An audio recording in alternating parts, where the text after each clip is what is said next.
Hello' everyone, welcome back to my channel. আশা কৰিছোঁ আপোনালোকে ভালে আছে, ময়ো ভালে আছোঁ। আৰু জানে আপোনালোকে আমি তিনিজনী গৈছিলোঁ গুৱাহাটী ফুৰিবলৈ। চ' আমি ডিচাইড কৰিলোঁ উজান বজাৰত আমাৰ যে নতুন পাৰ্ক খুলিছে তাতে গৈ ফুৰি আহোঁ। পাৰ্কত ফ্ৰী এণ্ট্ৰি আছিলে। চ' আমি এনেকৈ গ'লোঁ আৰু বহুত ভিৰ হোৱাৰ কাৰণে লাইন লাগিবলগীয়া হ'ল। লাইন লাগি কিনে গ'লোঁ। ভিতৰত সোমাই চালোঁ, বহুত ভিৰ আছিলে। তাতে ইভিনিং ভিউটো চাব পাৰিলোঁ।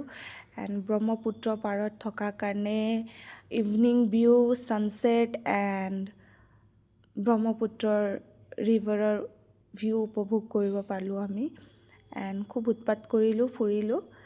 লগতে আমাৰ লগৰজনীকো দেখুৱালোঁ পাৰ্কটো কেনেকুৱা আছে। একচুৱেলি তাই মিছ কৰিছে, তাই আহিব নোৱাৰিলে। এণ্ড এনেকৈ আমি তিনিজনী ফুৰিলোঁ, খুব ভাল লাগিলে। ফুৰি বহুত ভোকো লাগি গৈছিলে। তাৰপিছত আমি তিনিজনী ফুৰি ওলালোঁ বাহিৰত গৈ কিনে। সেয়া আৰু কিবা কিবি খালোঁ, খাই মেলি আৰু এনেকৈ আমাৰ দিনটো গ'ল। আশা কৰিছোঁ আপোনালোকে এই মিনি ব্লগটো ভাল পাইছে। আগলৈও এনেকৈ মিনি ব্লগ দি থাকিম। Please support. Thank U.